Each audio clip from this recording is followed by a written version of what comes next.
Welcome back, weirdos, to another Historical Mysteries episode. Let's go, baby. We do have a small confession to make before we get started on this week's episode. You do the honors. You sure? Yeah.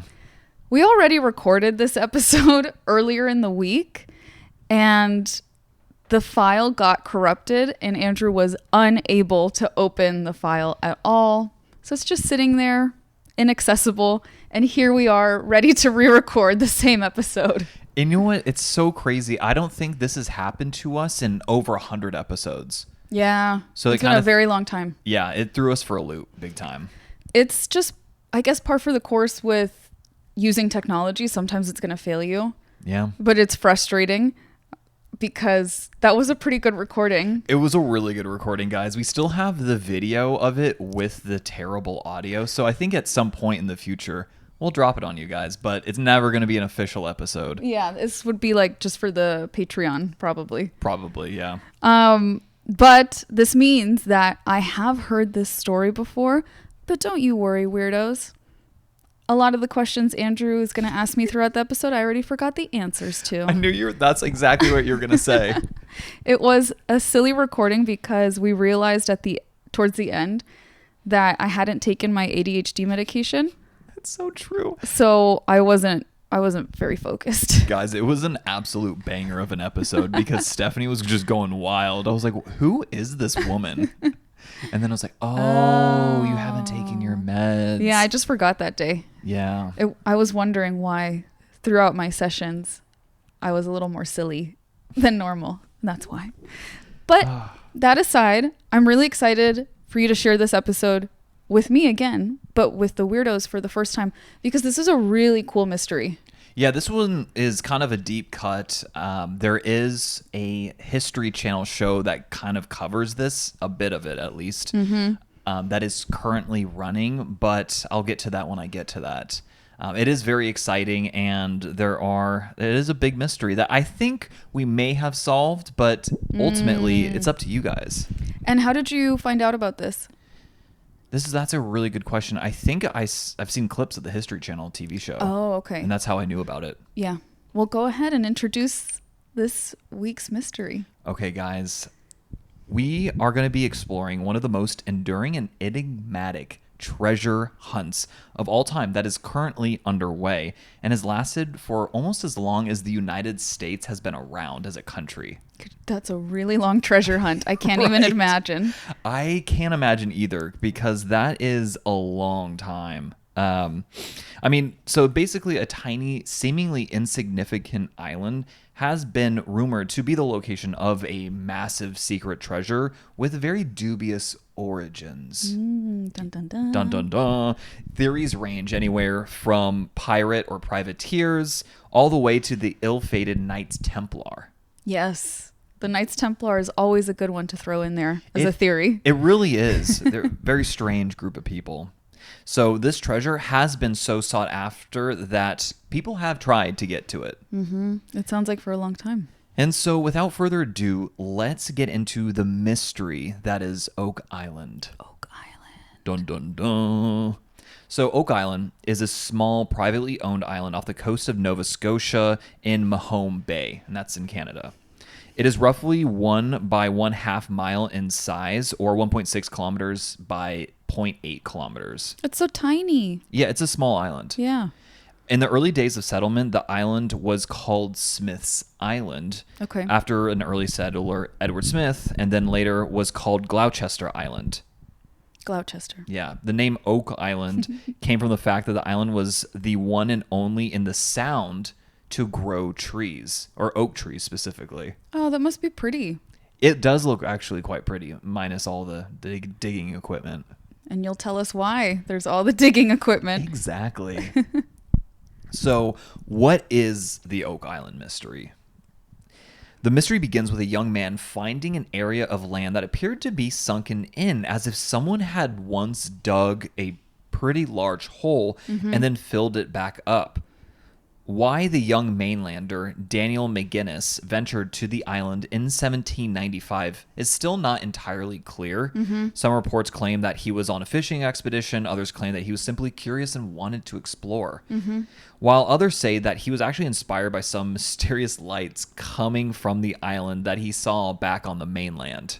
Yeah, it's probably aliens. Definitely aliens. Signaling him. Absolutely. So whatever it was that drew Daniel to the island may be unclear, but what he found when he got there would inspire over 200 years of inquiry and excavating. That's so wild. Yeah, it's wild, guys. So the money pit. Where is it? What is it? So the money pit location is on the southeastern corner of the island, a short distance inland from Smith's Cove. So when McGinnis and his two friends, Jack Smith and Anthony Vaughn, first discovered the area in 1795, they began excavating as best as they could. I mean, beneath the dirt, the boys unearthed a layer of flagstone sourced from a nearby river, followed by layers of dirt and clay and platforms of oak logs. Oh, okay, yeah. So that's when they were like, there's definitely something here. Exactly. The platforms. Yeah, that would be kind of like a weird thing to come across. So the wooden platform / log seemed to be positioned every 10 feet. So you go down 10 feet, there's something there, 20 feet, another layer of it, 30 feet, yet again another. That's so intentional. Yeah. So the boys, though, they were only able to dig about 27 feet in 1795, and that was it. Okay. I imagine they didn't have equipment with them, these first three young men. Besides shovels. Yeah. No. Yeah. That would be really hard and very tiring. That's really tiring. Yeah. Yeah. They certainly didn't have like gasoline powered like machines to excavate for them. Jackhammering it. That too. So in 1803, Smith returned to the site with several others who would come together to form the Oslo Company. They continued digging as before, finding more wooden platforms every 10 feet. On top of the platform at 40 feet, the men found a layer of charcoal on top of the actual wooden platform. Okay. The next platform was covered in clay, and then the next in eelgrass and coconut fibers, which are not native to Canada at all. Eelgrass is a type of grass, I assume? Yeah. Okay. And then coconut fibers. Yeah. Coconuts. This sounds very tropical. It does, right? Mm-hmm. It's interesting you mentioned that. So at nearly 90 feet, the team found a flagstone cut in a square and with an unknown cipher carved into it. At 100 feet, they hit something solid and they were forced to stop for the night. By this depth, water had begun leaking into the shaft, and by morning, roughly 2/3 of the pit had been flooded with seawater. They got in 100 feet and then it flooded overnight. Exactly. I would go home. I'd be so pissed because, I mean, now, yeah, you have water pumps. You're good to go. But they can't. Not then. Not back then. Like, what are you going to do? Take buckets? Yeah. And try to get the water out? Over 60 feet of water? No way. No way. Yeah, Poor exactly. guys. And you said an unknown cipher was found before they hit something hard? Exactly. Yeah, Okay. it was like a big stone with an unknown like writing on it. Okay. So the flooding of the shaft inspired some to believe that there was some sort of elaborate flood tunnel like system set to prevent anyone from reaching the bottom of the pit and uncovering what lay below. Money. Money. I would love to find a money pit. I'm not going to lie. Yeah, just like give me a few million. That's all I'm asking. Yeah. I promise we'll be good stewards of it. We really would, actually. But anyways, so what is the cipher stone? Yeah. Like, I mean, that's a great question. Is it like what are they called? Like a pirate's map? A treasure map? Well, we don't know. Great. That's the short answer. So the inscribed stone is called the cipher stone by those who studied it, and reports at the time said it was roughly 2 to 3 feet long, so quite large, and 12 to 16 inches wide, and appeared to be made of Swedish marble. That's so specific. It's very specific, very random. Despite there being hundreds of reports from people who had the opportunity to view the stone, so it was indeed real, no rubbings or illustrations from the initial finding have survived, and the current whereabouts are unknown. This is a theme now for your mysterious episodes, is information being lost. That's a really good Wow. Yeah. I'd never noticed that, but no, you're right. Like, how does something that garners so much attention from people, you said hundreds would have seen it? Hundreds. It just vanishes. Like, how does that happen? Not only vanishes, but there aren't like engravings or there aren't any sort of like just depictions of it drawn. Yeah. Like nothing. That's so weird. I mean, it's just, it's crazy. So like replying then like on these initial reports and eyewitness accounts and recollections, experts at the time attempted to determine like, what does this cipher mean? Mm-hmm. And the most accepted translation of the cipher reads, quote, 40 feet below, 2 million pounds are buried, end quote. 2 million pounds of money? Money. However, Like British pounds? That's what I would assume, Okay. yes. However, later studies have complicated the transcription or translation, leaving more uncertainty than clarity as to what the stone tablet actually says. That's great. Yeah, So not only do we not have it, we're not clear what it said in the first place. exactly. Okay. Awesome. And there are even some people still that believe the markings are not in fact a cipher at all, but instead markings left by the team of workers as they hit stone in their attempts to dig further. That would be the biggest like joke. Yeah. That would be terrible. But I feel like if you're hitting stone, it would look kind of almost like ice cream scoops or strikes, right? Like lines or curved lines. I can't imagine that looks like a cipher, like someone trying to code a language. No, that's a really good point. And it's really interesting you mentioned the scoops because that reminds me of a previous episode we did with Hatshepsut. That's right. And the unfinished obelisk. Yeah, and it just looked like they had an ice cream scooper to it. Yeah, exactly. Yeah, so that's, I guess, the image I had. Or worst case, like just flat lines of the shovel hitting, like pick scars almost. Yes. Pick markings. That doesn't look like words, or like someone's trying to communicate words. You're bringing up really good points, and honestly, like I agree with you. Yeah, but we can't see it now, so we don't know. Mm-hmm. Yeah, I know. It's not even like, oh, let's like take a look at it. Yeah. Like have our producer pick it up. Oh, that's me. Be like, hey, look it up, and then we can talk about it. But no. Okay. This is frustrating. It's very frustrating. So let's move on from that. Let's talk about the flood tunnels, right? Because that's weird. That's cool. That's like Indiana Jones stuff. It really does feel like that. Yeah. But a little bit less high stakes, I suppose. Money. Okay, so what are they? Everyone who has attempted to uncover the secret of the money pit has been met with great frustration because of these flood tunnels. I bet. Believed to be an elaborate set of tunnels and drainage systems, these tunnels appear to be set to go off when anyone digs past a certain level, so thereby opening the tunnels and allowing water from the nearby cove to flood the pit. That's really ingenious. Right? I can't imagine the engineering knowledge you have to do that. You have to know what you're doing. Yeah. Especially because, again, this was created when there was no like electric tools. There weren't gas-powered machinery. There's nothing. They don't even have steam power. No. Yeah. So. This is very low tech and yet very advanced. Exactly. So when attempting to ascertain like where exactly is this water coming from, searchers discovered that off of Smith's Cove, the water rose and fell with the tide, leaving the cove different in some areas than in others. So they began searching the cove for more clues, only to find a system of box drains and flood tunnels leading underneath the shoreline.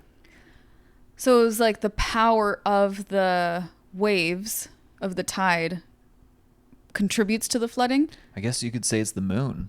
It's the moon. Yeah, controlling the tides. Because when you mentioned the flooding the first time, the men that originally found it, it's not like as soon as they went past a certain point, it flooded. It took overnight. Exactly. It wasn't, you're right. And that is a key distinction there. It was not immediate. So it had to have like come in through the tide, and then once the tide recedes, the water's still there. Like it's like stuck there. Yes. Why is it not going back? Like I can't imagine the I think it's because mechanics. it's sloped. Oh. Yeah, so it won't go back up. Yeah. So it's just filling it. Exactly. That's fascinating. I know, right? Whoever thought of it Very smart. Very ingenious. Yeah, and for like whatever purpose. Yeah. Because we'll get into that later, guys.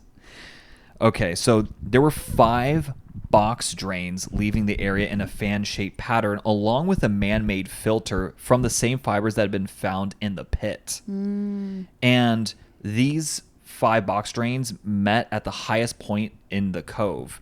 The system helped prevent the pit and drains from becoming clogged with debris from the ocean, and subsequent surveys revealed that drains followed like a tunnel of 460 feet from the sump in the cove to the 111-foot depth of the money pit at a slight incline of 22.5 degrees. Yeah, that's very intentional. And here's the kicker. Well, experts have compared the tunnel system to the system of tunnels found in old Cornish mines. Each of the 5 tunnels are just under 3 feet wide and roughly 4 feet high, filled with rocks to ensure that they did not collapse from the water. That is, until triggered to do so. So maybe whoever constructed this had some knowledge of the Cornish mines. Yeah, and I mean, that would make sense. That's in, I think, southwestern England, I think. Uh-huh. So, I mean... You think they could have been settlers from that area coming to Canada? It's very Canada? plausible, yeah. Yeah. I mean, that makes a lot of sense. This is interesting. Or at least someone who had understanding of those mines, right? Yes. So that presumably English, Cornish, but not necessarily. Yeah.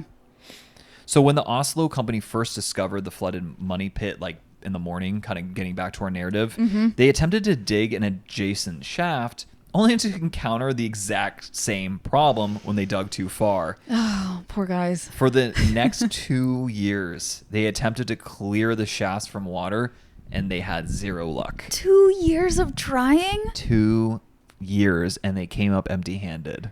Oh my goodness, that's determination right there. Yeah. Because I don't think... And they don't even know what's down there. Because I was going to say, I don't think a treasure would motivate me to do that for 2 years. They don't even know if there's a treasure. It's the idea of a treasure. Right. There's that's a lot of them. stories floating around, but there isn't like, oh, it says one thing that's super persistent, right? No, there's a lot of things that are just kind of thrown out there. It seems to me that a lot of them are kind of, it's just BS that people kind of like monkey flinging their own feces. And everyone's like, yeah, I'm willing to dedicate the next several years of my life to seeing if that's true or not. Exactly. That's crazy. I know, it is kind of wild. So we're going to jump forward a couple of decades. 1849, a new company, the Truro, Truro. Okay. Really hard to Truro, say. yeah. Truro. That company took charge of Oak Island. And this time, rather than attempting to simply dig out the shafts, the men used a horse-drawn auger to dig down and collect samples. And using the auger, it is rumored that the men found a small gold chain of 3 links.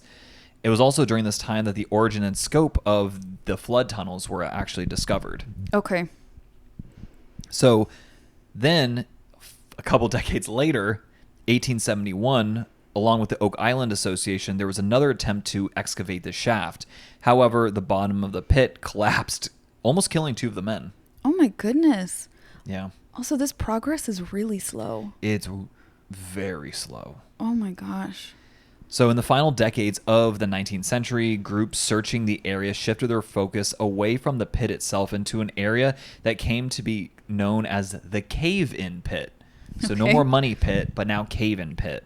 Doesn't sound as fun. No, it sounds less fun. And that was located about 350 feet away from the money pit. The team speculated that this other pit was likely the original ventilation shaft used when building the flood tunnels. Oh. And this pit, like the others, collapsed and filled with seawater, ending the search there. I would be so infuriated. Dude, whoever built like the little flood tunnels, they're geniuses. Yeah. Like and they were geniuses. And very devious, because that is maddening. Right? What do you guys think, weirdos? I would be so furious. Yeah, same here. Okay, so the Oak Island Treasure Company, great name, by the way. Their merch must be amazing. Well, I'm going to look it up after this. I think they're probably gone by now. Oh, you're right. This is like the late 19th century company. Well, So yeah, look it up right now while I never keep on know. going. Okay. So Oak Island Treasure Company, they were around in the last decade of the 19th century. They continued the efforts using a rig drill. Don't ask me what that is, I was gonna ask. but it's like It's a something. type of drill that you rig. Sure. So they eventually dug to a depth of 170 feet this time before the drill hit something that was impenetrable. When they brought the drill back up, there was a small piece of sheepskin parchment attached to the debris with the letters VI or UI. Okay. I think it was UI for user interface. I think so. Yeah. The UI design. Yeah, exactly. Because that totally makes sense in the late 19th century. By the way, the Oak Island Treasure Company no longer exists, but on the Oak Island Tours website, they do discuss the history of that company. Oh, And I nice. wonder if Oak Island Tours would have the merch. I know. Maybe we should take a tour. Oh my God, that would be so fun. Yeah. So, what's the curse of the money pit, by the way? I don't know. You haven't brought it up until just now. Okay, well, let me tell you the curse of the money pit. Yeah, tell us. So nobody seems to know exactly who or when this money pit was cursed, but the legend states that 7 men will die before the pit reveals itself.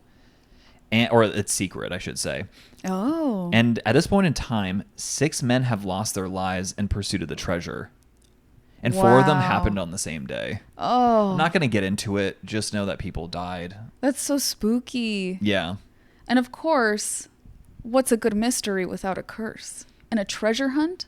Exactly. This Yeah. is like, I think I really like this episode because it really ignites like the little like kid in me. Yeah. It's like buried treasure. It's very Indiana Jones-esque. And Pirates of the Caribbean. Yeah. Like Disneyland. We should just go to Disneyland. I think you're right. Let's do it. Moving on. Okay. So what treasures are rumored to be buried in the pit? That's what we all want to know. That's what we want to know. Why are people willing to risk their lives? So there have been countless suggestions over the years, and so what part of it makes this really difficult is like which theories have more claim or more validity than others. Mm-hmm. And it's really important. It's very difficult to ascertain the actual age of this pit. Carbon dating done in 1969 dated the pit to roughly 1575, while later dating done in 1981 indicated a much more recent age of somewhere between 1700 and 1780. Those are very different. Yes. So we're going to go with the later one. I think that one makes a lot more sense. There's a lot the more technology activity. would be better too. Exactly. There's more technology. There's just more people now, like in this area of the world, whereas in 1590, not nearly as many. Yeah. So, or 1575, I'm sorry. Mm-hmm. So some people believe the pit is in connection to the Knights Templar.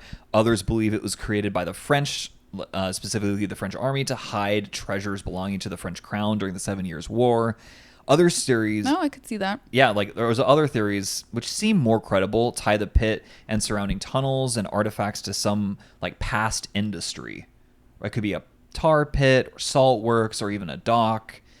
And then 3 years before the initial discovery of the pit in 1795, the South Sea Company operated on the island, extracted tar using large kilns. So that does point to some evidence that maybe it is in connection to that industry.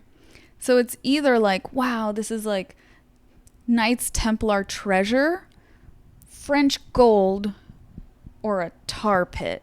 Pretty much, yeah. That actually sounds pretty accurate. Okay, so it's either really cool or really mundane. Yes. No in between. There's no in between here. All right. I think I'll give you guys like what I'm thinking later on. Yeah, tell them at the end. Yeah, at the end. So you don't color their perspective. So, one of the more interesting theories, pirates or privateers. That would be the cool one. The theory that the money pit was created by pirates to shelter their treasure holds like some logic, right? Mm-hmm. The area was heavily frequented by pirates in the 17th and 18th centuries. However, when you think about it, pirates were probably unlikely to stash away currency because they need that cash on hand just to survive. And they also didn't have the technical expertise to construct such precise tunnels and pits. Unless you were a pirate that used to work in the Cornish mines. Oh, snap, right? Steph. That's a really good theory. Mm-hmm. And that was not in the original recording of this. No, I just thought of that. Like, what if you were working in the Cornish mines and you were like, this sucks? I'm going to go be a pirate. Yeah, and just actually make the money. Yeah. Or like get the money, and then now you have the expertise of the mines. Yes. The mine shaft and mining equipment. Boom. I do think though that's a really good point. I know it's called the money pit, but if it were pirates or privateers, if they stashed something in there, I don't think it would be money. It would have to be something else they found, because they need money to like party or whatever it is that pirates do. Yeah, exactly. Right. And plus, like, you're a pirate. Like, no one is gonna. I mean, unless it's like the Royal Navy or something. Like, no one's gonna like fight you. Yeah. Or I guess you could stash stuff there if you know you're gonna frequent it a lot. If you're like, oh, we always pass through here. Exactly. Yeah. And so that's definitely possible. So, I mean, so speaking of pirates and a specific pirate, there are some people that believe that after looting Panama and abandoning his crew in 1671, Captain Henry Morgan, and yes, I mean that Captain Morgan, as in the rum, sailed north and stashed away his pillaged prizes before eventually returning to the Caribbean and becoming governor of Jamaica. That is so crazy. Like, we live in an insane world, guys. You can Yeah. always go for your dreams. Let's just say that. How messed up, he abandoned his crew? Yeah, I don't know the backstory behind that, but he did. And That's interesting. kind of a piece of shit move. Yeah, you're not supposed to do that. Yeah, it's like kind of. Well, he did become a governor. He did become a Oh, politician. Yeah, he went from like something kind of cool to something despicable. Because Exactly. politician's worse than privateer or pirate. He'd be an interesting episode in and of itself, it sounds like. I do think so. And this next character would also be a really good episode, and that is Francis Bacon.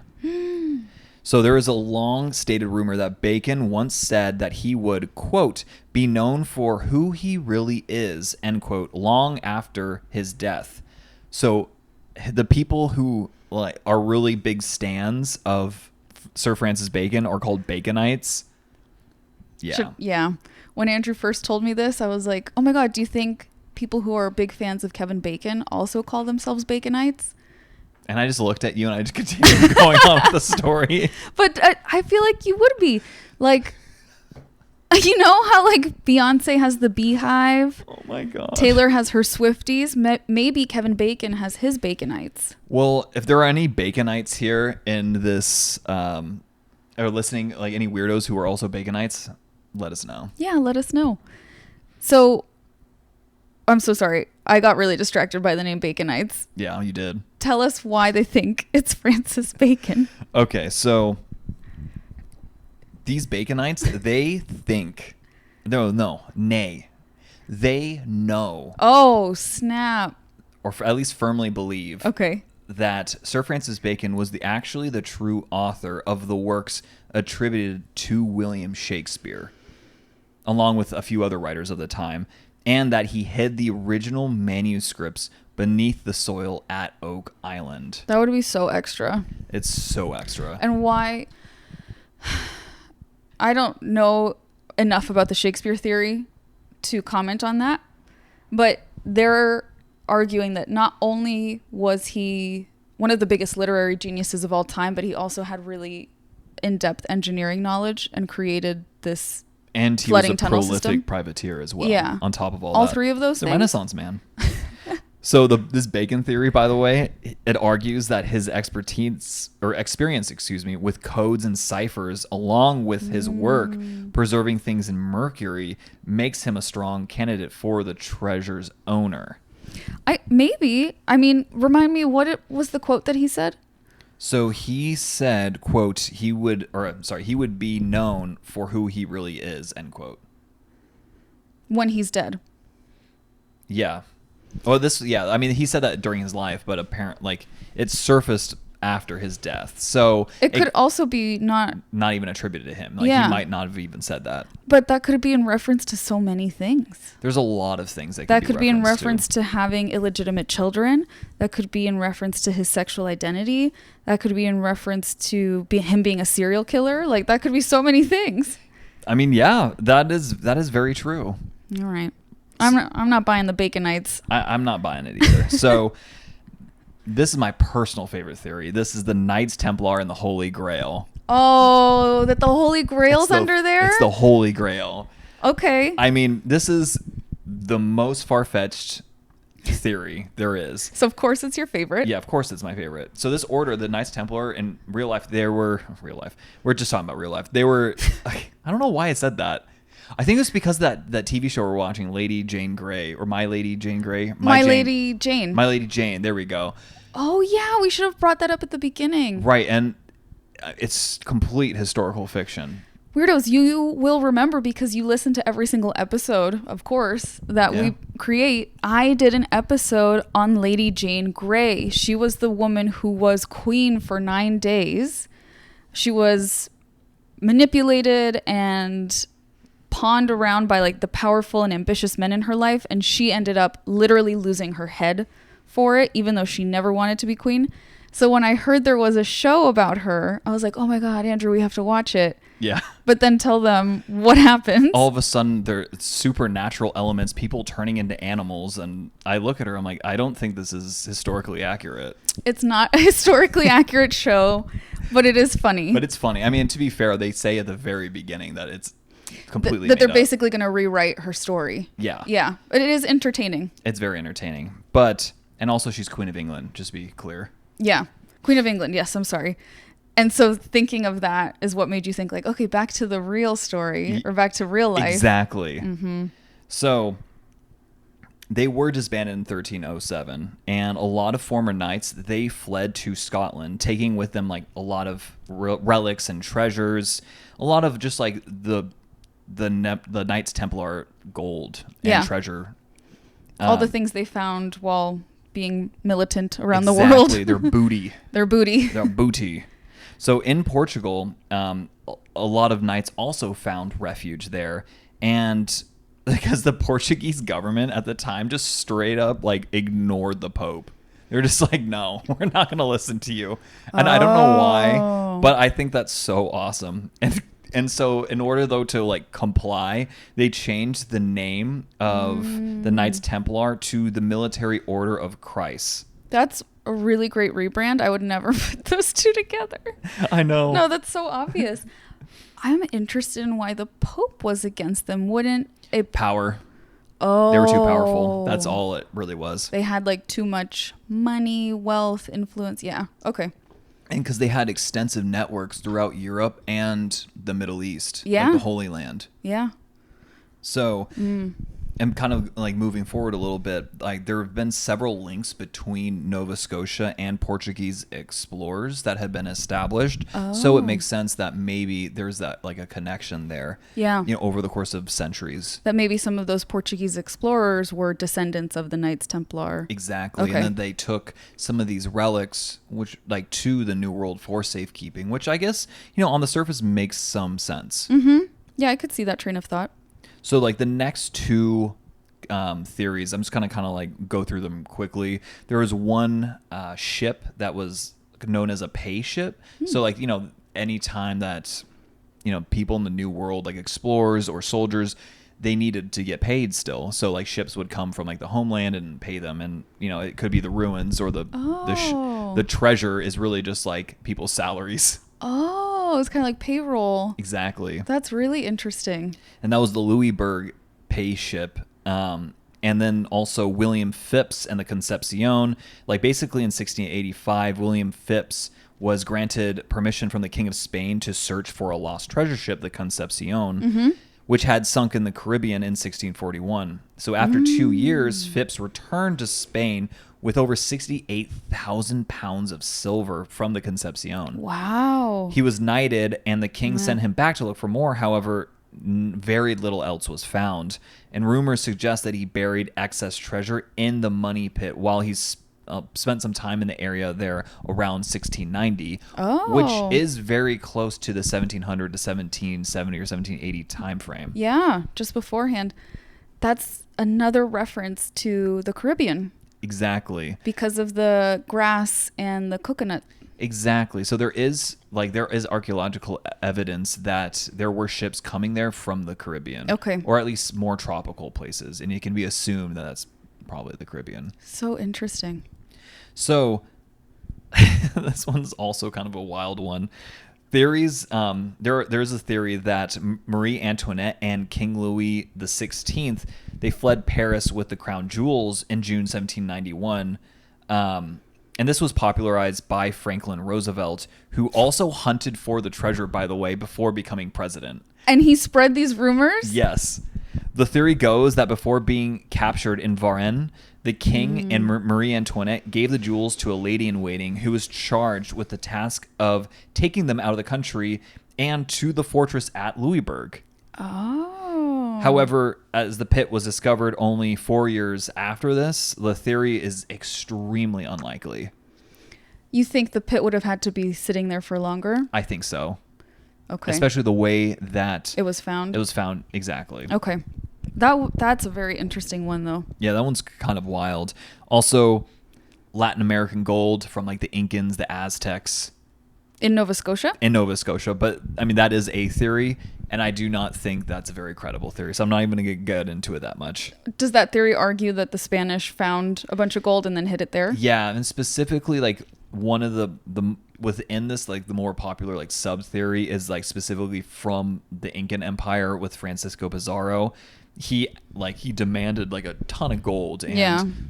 He was a POS. Yeah, he kind of was. And then, like, he demanded that they fill a room with gold. And if they couldn't, he'd kill the king. He did anyways. Yeah, they fill the room and he kills him. Yeah, and so the rumor is a lot of this gold actually was smuggled out and taken there. That would be really far. Yeah, no, From Peru? There's very little cause to believe that he would have, like, any of this gold would have made it all the way to a remote island in Nova Scotia from South America in, the 16th century. Yeah. So I don't think that's very credible.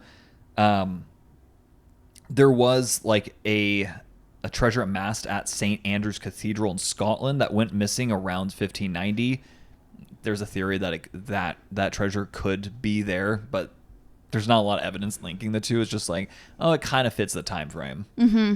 And they're closer, I guess, geographically. Exactly. Someone could have taken it there. St. Andrew. So this is a really sad theory. So this is the second to last one that I'll go over. But there was this famed English explorer named Martin Frobisher. That's a great last name, Frobisher. So he was tasked by Queen Elizabeth with locating the fabled Northwest Passage and, of course, gold in the mid-16th century. So in 1577, he carried over 200 tons of ore, like gold ore, back to England and was inspired to return and look for more. So his second voyage brought more ships and more men to dig mines and search for gold. And so from this trip, he brought over 1,300 tons of ore home. Oh, my God. And unfortunately, when the ore was smelted, it was discovered to be pyrite or fool's gold. Completely worthless. And there's a theory. The theory here is that the shaft and the flood tunnels are evidence of these old mines. So it just would lead to pyrite. Exactly. And it was just like We have pyrite. I thought I might have it behind me, but no. We have it somewhere. It looks like fake gold. Yeah. I mean, it's not gold, but Yeah. it does look very similar. Oh, would it be so embarrassing to come back to Queen Elizabeth? Of all people? You're like, hey, well, better her than her father. Okay, yeah. Terrible man. That's Henry VIII, and just in case you guys didn't know. My arch nemesis. Yeah, Stephanie hates Henry VIII. Loves the Tudors, hates Henry. Because I am a good human being with a soul. How do you feel about Henry VII, though, his father? His dad? I don't know a ton about him. I just know he won the War of the Roses. Kind of a big deal, but I surprisingly know very little. Mm-hmm. Anyways, last theory. Last theory, guys, and I'm saving the best for last. Tell us. Well, actually, no. The best was the Knights Templar. Who am I kidding? So there are other people that believe that the money pit and surrounding structures are evidence of what may be America's or North America's first shipyard and that the cove was actually a pumping station for a dry dock.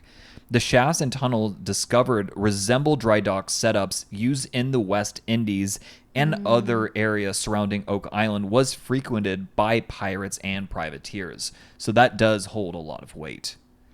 So it goes back to the idea that this is just related to industry, the industry being this is just a dry dock.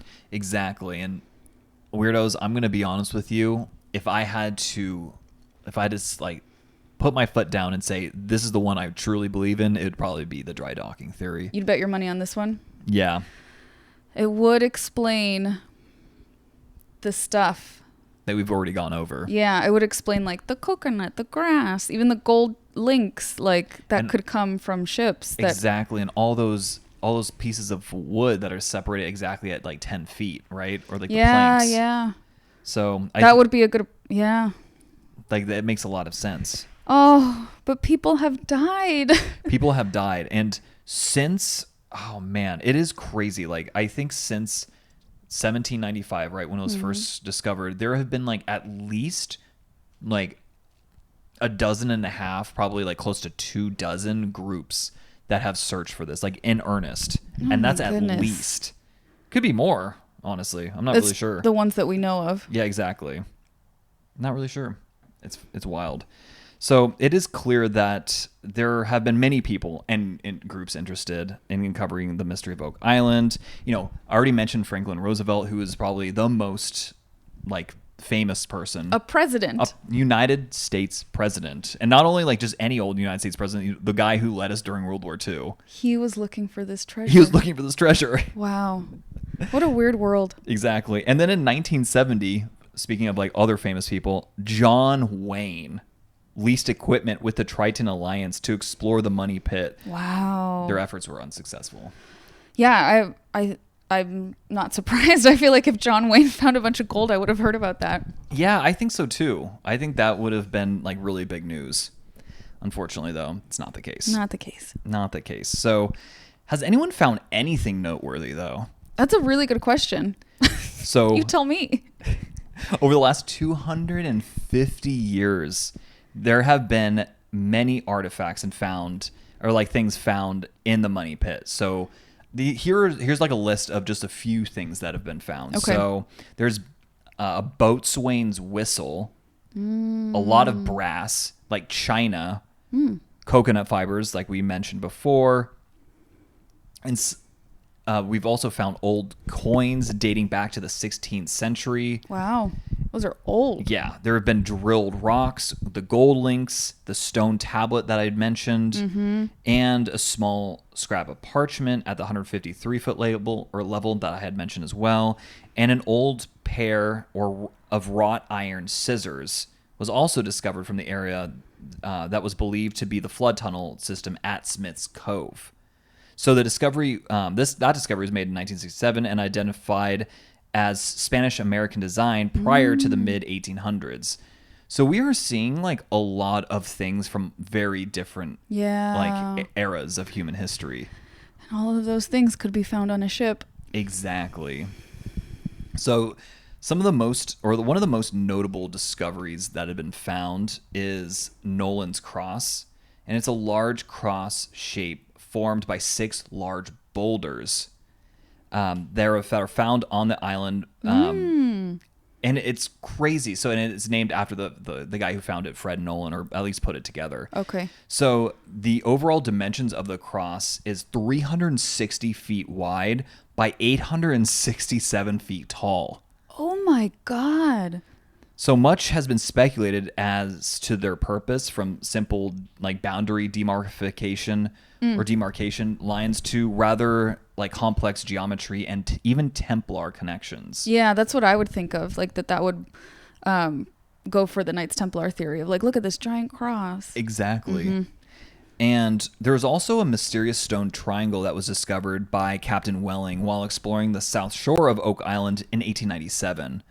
So in the grass just above the high water mark, a triangle of beach stones formed an equilateral triangle pointing to true north.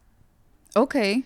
Yes, if extended, this line ran directly through the money pit some 210 feet away.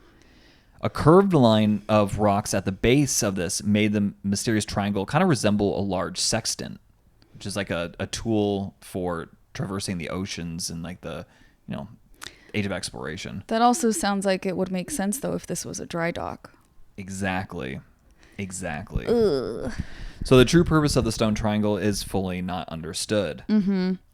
So now we're getting kind of to the present. Okay. And we're going to talk about the Langina brothers. Mm-hmm. They have a very unfortunate last name. Yes, they do. And their names are Marty and Rick. Marty and Rick. Marty and Rick here. So they were so intrigued by the mystery of Oak Island that they actually created a TV show on the History Channel about excavating Oak Island. That's their whole show? That's their show. And it's gone on for like... Oh, that's the show you mentioned. That's at the the show beginning. I mentioned, yeah. And that's how I got the idea for this episode. Oh, and wow. So it all started for them in January of 1965 after reading an article in Reader's Digest describing the Restall family's work to investigate the so-called money pit. So they saw this as kids. They saw this as kids and it became like a lifelong dream for them. Wow. So a few decades later, the Langina brothers decided to buy a controlling interest in the company Oak Island Tours, which owned most of the island, and that's a company that still exists to this day. Yeah. They were approached by a production company, and boom, they got a TV show which skyrocketed the popularity and really the obsession of Oak Island overall. Of course. Now more and more people know about it than ever. Exactly. So the first season aired on January 5th, 2014. So still relatively recent, like a little over 10 years ago now. That's when you graduated college. I did. Good year. And or bad year. Well, it's actually the year that we got together. So great year. Oh, thanks, babe. That's right. Yeah. That's how long we've been together, weirdos. 10 years. 10 years. Wow. That's wild. It's gone by quickly. It has. So, so that's what they first had their first season in January of 2014, and they just wrapped up the latest season on April 30th of this year. That's crazy. And spoiler alert, they have not found a massive treasure. Really? Yeah, so I don't want to, save you guys 12 seasons worth of stuff. They have found some pretty cool things, but a lot of criticism about the show is that a lot of it is kind of like pseudoscience-y. Oh. And I can get into that a little bit, but it's just sad. And of course they're going to find things, though. Finding things doesn't mean that there's treasure. Exactly. If there have been all these people, at the very least, going to the island to look for treasure over the last couple hundred years, like, yes, you're going to find stuff. Yeah, exactly. They would be leaving things behind. I couldn't have said it better myself. So here, I'm just going to give you like a list of a few of the things that they have found, and it is kind of impressive. So they did find a 17th century Spanish copper coin. They found purportedly a Roman sword that looked like it was from the late 2nd century, but more than likely it's a modern replica. Okay. Yeah. Yeah, that would be crazy. That would be like insane. So they also found a lead cross with a square hole at the top from this dated between the 13th and 17th centuries. Yeah. They found a rhodolite garnet brooch that is like either between 400 to 500 years old. Wow. They found ring bolts, ox shoes, and finally they found a carved stone slab similar to some on the surface that was dug up in 1804. Notably, though, like I said, no major treasure. So what's the deal with this place? What's the deal with this place, babe? So at this point, a lot of people are starting to write off that it just might all be one big hoax. Yeah. Right? After all, why go through these elaborate designs? And so going into the episode, I really believed that there was some like incredible treasure buried here because of all these things that are protecting what's buried beneath. Just a bunch of booby traps, it seems like. Yeah, but after the research, like I said, the theory that holds the most weight for me was that it was used as a dry dock for centuries. And isn't there a saying that... Or centuries ago, I'm sorry. Isn't there a saying that the most obvious answer tends to be... The correct one? Yeah. Is that Occam's razor? Maybe. Something like that. Yeah. And that may be the case here that... And it's... I don't think it was intentional for it to get this big, but I do think humans are very motivated by the idea of wealth. Exactly. And you know what? It's funny that you say that because I feel like the real treasure here is getting that TV show, the Langina Brothers. For the Langina Brothers. Yes, Yeah, that's the making real the treasure. money. Yeah, that's the money maker right there. Yeah, so their passion did lead to a treasure after all. Exactly. They got their TV show. They got, and they also formed the tour company because of the TV show. Like, interest in the island has skyrocketed, so they make money off of that. So they made, quite a bit of money just drilling down and seeing if they. Yeah, so at this point for them, it may not matter if there was an actual treasure. Exactly. And they are ultimately finding historical artifacts. Yeah, exactly. Mm-hmm. So, and kind of going back to like why I think it's the dry dock. Yeah.